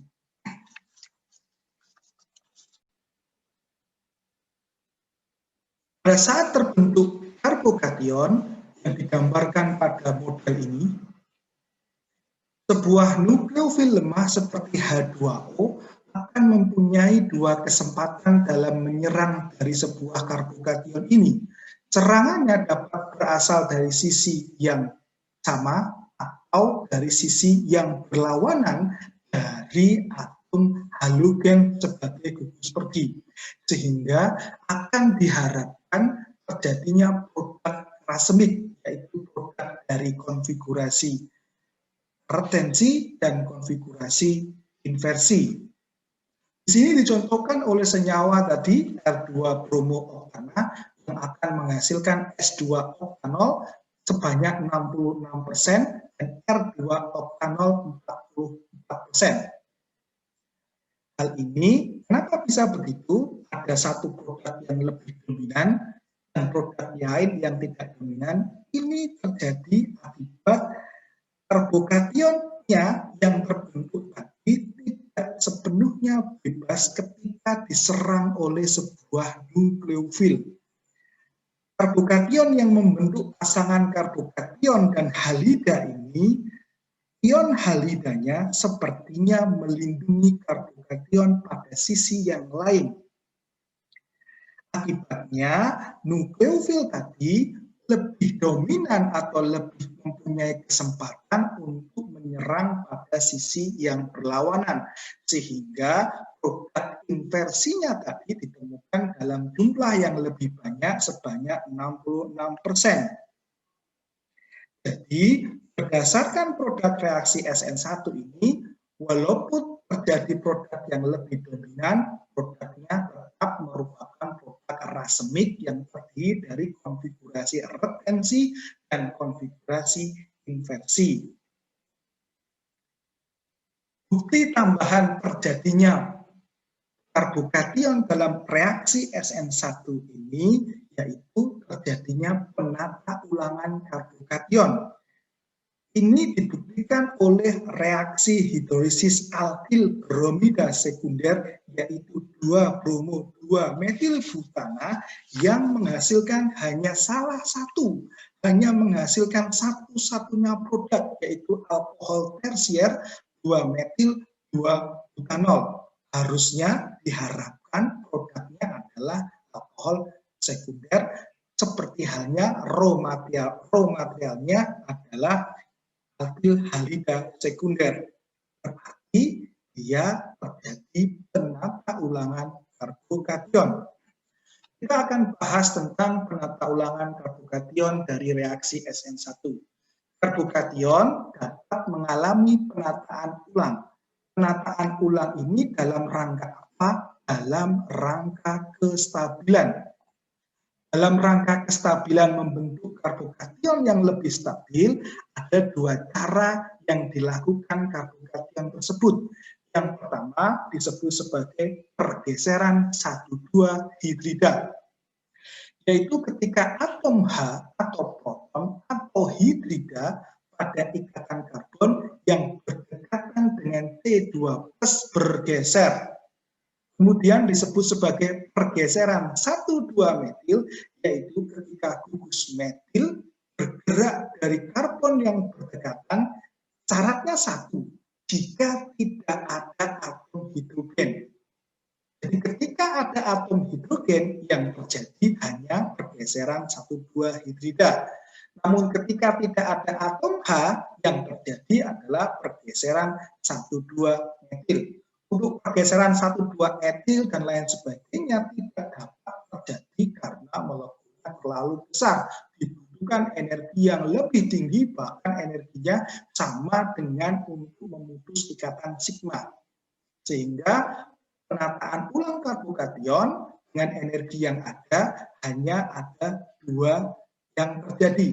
Yang pertama adalah 1,2 hidrida, yang kedua adalah 1,2 metil. Ini seperti dicontohkan pada reaksi berikut, yaitu ketika 2 bromo 2 metil butana menghasilkan 2 metil 2 butanol.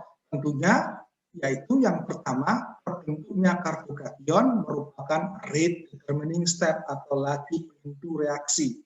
Di sini kita tahu bahwa karbokation ini mengikat satu kemudian 2 gugus besar, sehingga karbokation ini termasuk karbokation sekunder. Kemudian di sebelah karbokation sekunder ini ada atom hidrogen di sini.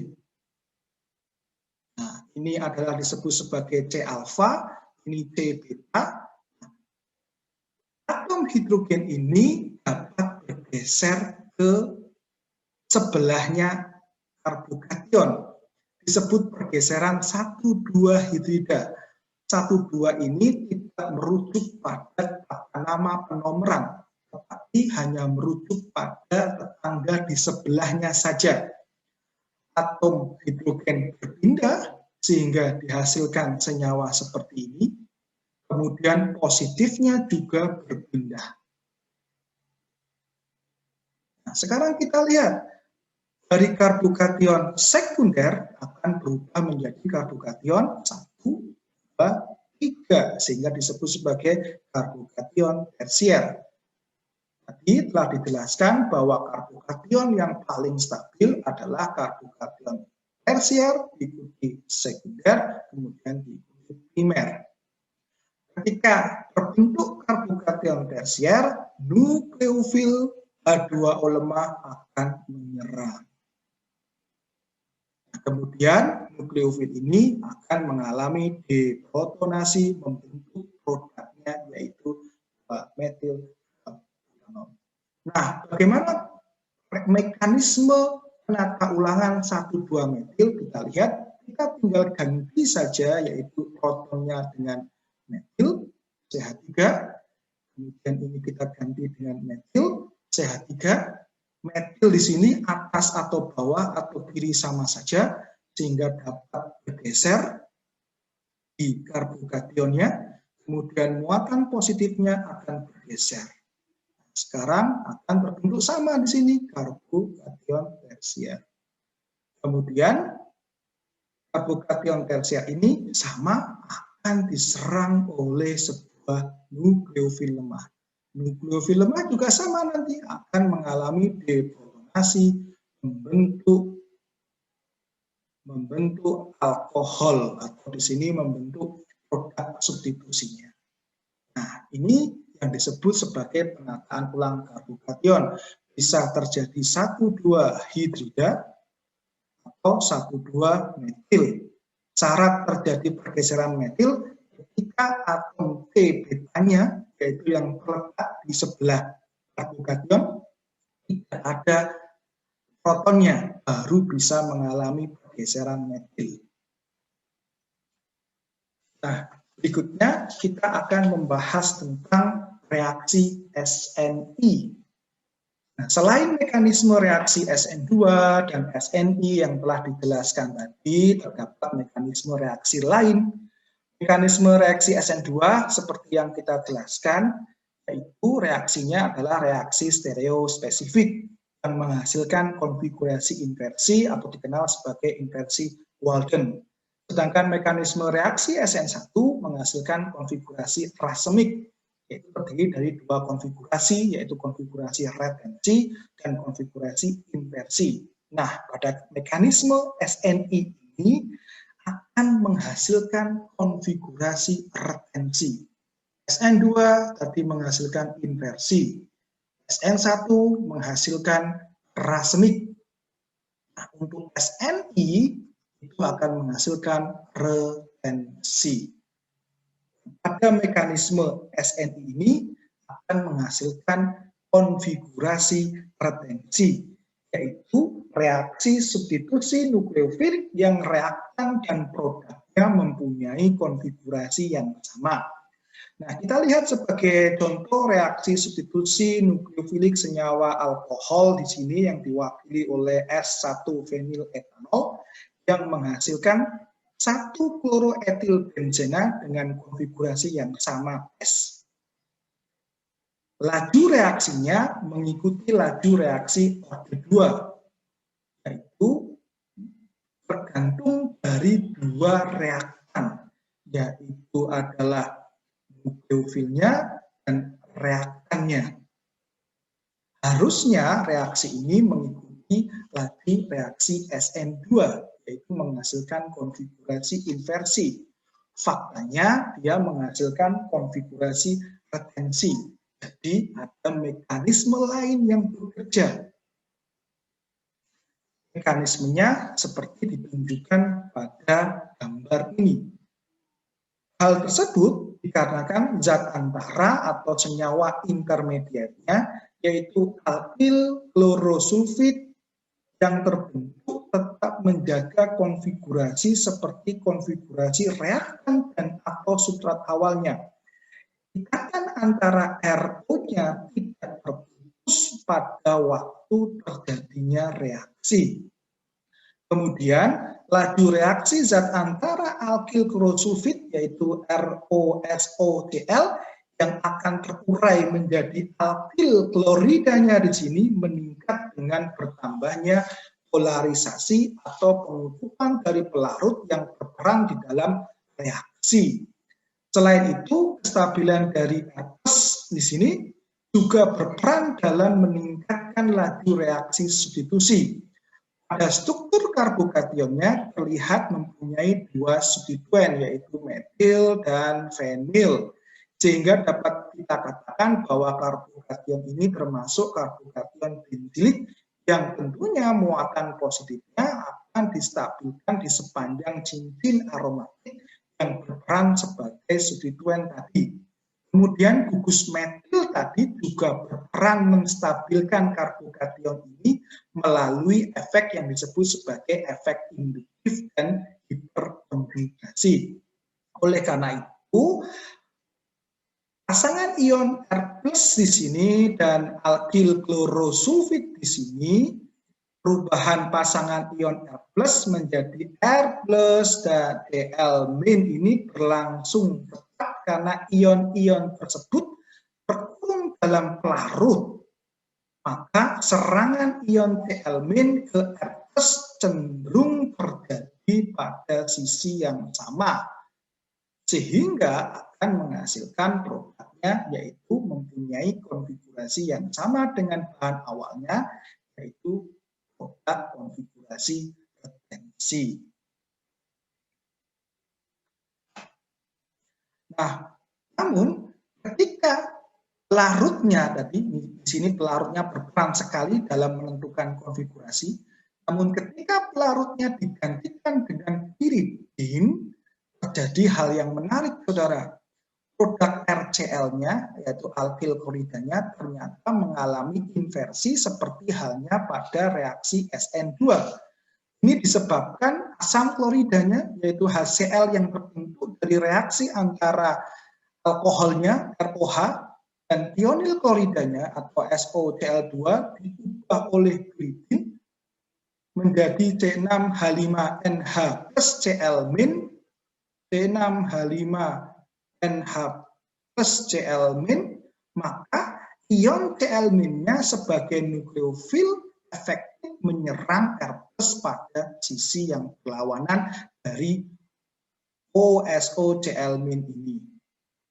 Nah, contoh lain dari reaksi substitusi nukleofilik internal ini atau yang disebut sebagai SNI yang menghasilkan konfigurasi retensi, yaitu adanya suatu atom atau gugus fungsi yang memiliki pasangan elektron dan letaknya dekat dengan karbon yang akan diserang oleh suatu nukleofil.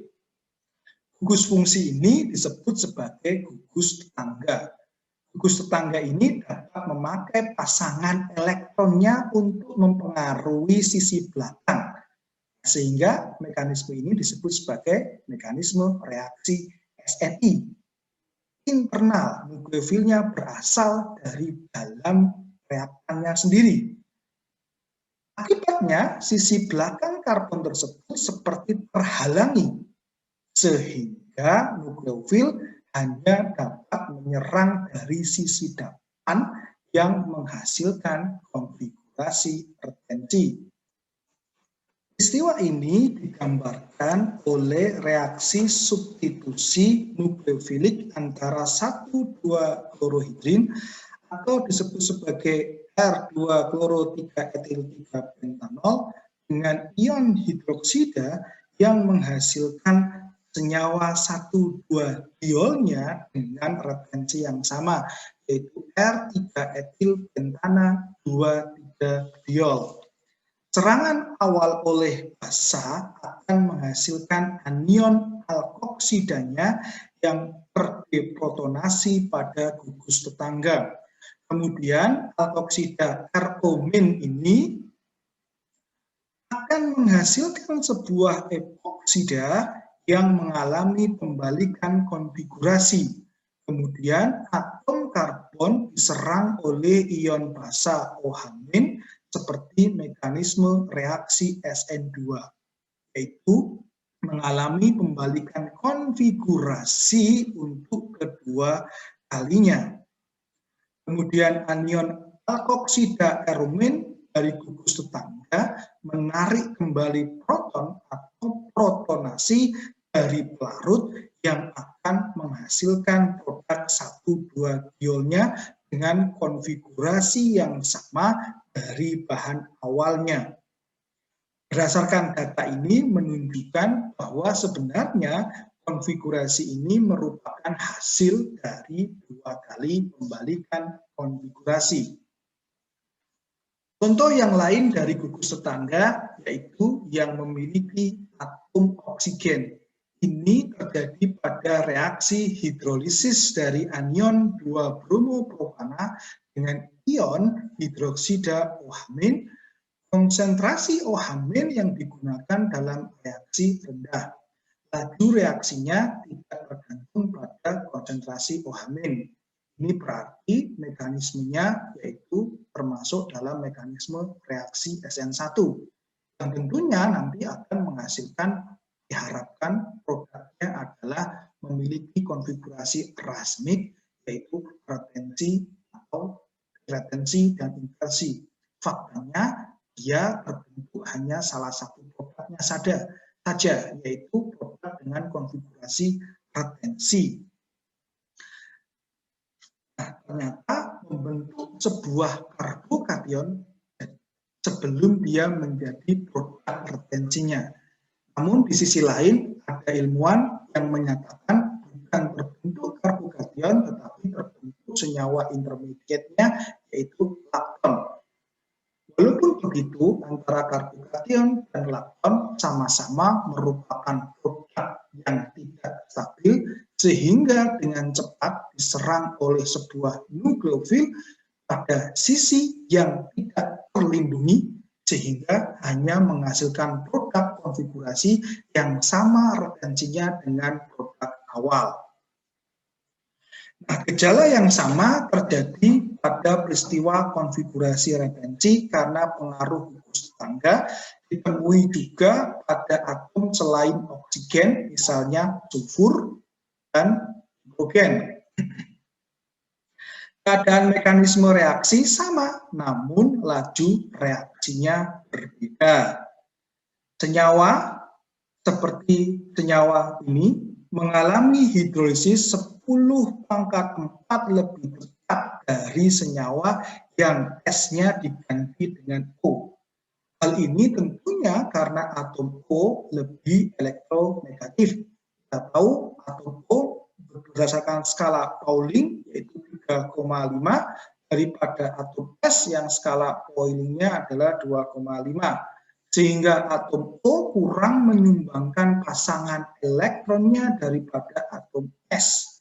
Oleh karena itu, misalnya ini adalah ETO CH2 2 kali Cl berlangsung lewat mekanisme reaksi SN2 yang diserang oleh nukleofil eksternal pada umumnya daripada diserang oleh nukleofil internal. Jika diserang oleh nukleofil eksternal, tentunya mekanisme reaksi seperti mekanisme reaksi SN2. Namun karena fakta ini, karena O-nya diganti dengan S, mekanismenya, reaksinya justru diserang oleh nukleofil internal sehingga dia mengalami mekanisme reaksi SNI. Serangan nukleofil internal SNI ini berlangsung lambat karena atom O kurang menyumbangkan pasangan elektronnya. Garam sulfonium terbentuk lebih dahulu agar menghasilkan produk dengan konfigurasi potensi. Pembentukan garam sulfonium yang berperan dalam mempertahankan konfigurasi dari bahan awal diperlihatkan lebih jelas pada senyawa analognya yang menghasilkan dua senyawa alkohol. Namun terdapat produk mayor dan produk minor. Tentunya produk mayor ini akibat sisinya tidak terlindungi daripada produk minor yang sisinya sangat terlindungi. Nah, kemudian atom N juga dapat bereaksi sebagai gugus tetangga. Jadi selain atom S dan O, ternyata ada atom lain seperti atom N yang juga dapat bereaksi sebagai gugus tetangga yang bertindak sebagai nukleofil internal dalam mekanisme reaksi SNI. Reaksi hidrolisis senyawa, misalnya senyawa Me2N, tinggal diganti N-nya saja, CH2Cl, N ini bisa diganti S, dia tentunya SNI, bisa diganti dengan O, karena O sangat elektronegatif, cenderung ke SN2, menjalani SNI-nya lebih lambat. Mengalami reaksi ketika atomnya ini adalah atom N, yang mengalami mekanisme reaksi yang sama SNI yang menghasilkan produk konfigurasi valensi. Namun tentunya laju reaksinya lebih lambat daripada dengan diganti oleh atom S. Hal ini dengan alasan yang sama tentunya, atom N lebih elektronegatif. Atom N memiliki skala Pauling 3,0, S 2,5. Perbedaan inilah mengakibatkan zat antara garam imonium lebih stabil. Lebih stabil artinya dia kurang berperan dalam menyumbangkan sepasang elektron daripada garam sulfonium. Baik saudara, inilah akhir dari pembahasan materi kita tentang reaksi dan mekanisme reaksi substitusi nukleofilik. Kita dapat merangkum bahwa reaksi substitusi alkil halida dengan nukleofilik dapat terjadi melalui mekanisme reaksi SN2, SN1, dan SNI yang barusan kita bahas ini. Nukleofil kuat seperti ion hidroksida, alkoksida, kemudian sianida, dengan metil halida dan alkil halida primer akan menjalani mekanisme reaksi SN2. Kemudian alkil halida sekunder dengan nukleofil kuat juga dapat mengalami mekanisme reaksi SN2, namun terdapat produk bersaing dengan produk eliminasi melalui mekanisme reaksi E2. Alkil halida tersier tidak menjalani mekanisme reaksi SN2 karena rintangan steriknya yang tinggi. Laju reaksi dari SN2 tergantung pada konsentrasi dari alkil halida dan nukleofilik. Kemudian reaksi dari SN2 itu mengikuti laju reaksi dari orde 2. Laju reaksi SN2 meningkat dengan bertambahnya nukleofilisitas. Produk reaksi substitusi melalui mekanisme reaksi SN2 mengalami konfigurasi inversi. Sehingga mekanisme reaksi SN2 ini disebut sebagai reaksi stereospesifik. Kemudian alkil halida tersier dengan nukleofil lemah seperti H2O dan ROH menghasilkan produk substitusi melalui mekanisme reaksi SN1. Metil halida dan alkil halida primer dengan nukleofil lemah sama sekali tidak menjalani mekanisme reaksi SN1. Alkil halida sekunder dan dengan nukleofil lemah dapat menjalani reaksi SN1. Namun bercampur dengan produk bersaing yaitu produk eliminasi melalui mekanisme reaksi E1. Laju reaksi SN1 tergantung hanya pada konsentrasi alkil halida. Reaksi ini mengikuti laju reaksi orde 1. Produk substitusi dari mekanisme reaksi SN1 adalah produk racemic, yaitu terdiri dari dua konfigurasi inversi dan konfigurasi latensi. Mekanisme lainnya yaitu mekanisme reaksi SNI yang menghasilkan konfigurasi retensi. Reaksi ini mengikuti laju reaksi orde 2. Konfigurasi retensi dihasilkan karena posisi berlawanan dari gugus pergi terhalangi sehingga serangan nukleofil hanya mungkin dilakukan pada sisi depan. Selain itu juga dapat terjadi pada reaksi substitusi berlangsung 2 kali pembalikan sehingga produk akhir didapatkan sama dengan konfigurasi bahan awal. SN2 menghasilkan konfigurasi inversi, SN1 menghasilkan konfigurasi racemic, SNI menghasilkan konfigurasi retensi. Baik saudara, untuk memahami dari mekanisme reaksi substitusi nukleofilik, ada dua tugas yang saudara kerjakan.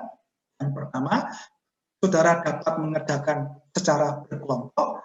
Yang pertama adalah reaksi substitusi nukleofilik. Itu banyak dimanfaatkan dalam pembuatan senyawa-senyawa obat seperti yang saya contohkan, yaitu penisilin tadi. Nah, tugas saudara yaitu carilah contoh rangkaian sintesis obat dalam sebuah artikel penelitian internasional bereputasi.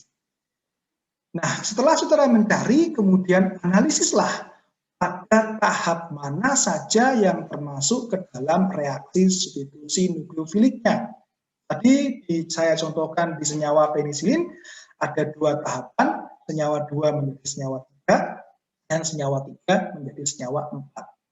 Nah, kemudian setelah saudara mencari reaksi yang termasuk reaksi substitusi, golongkanlah reaksi tersebut termasuk reaksi SN2A atau SN1 ataupun SNI. Ingat, SN2 itu menggunakan nukleofil kuat terjadi pada alkil halida primer dan metil halida.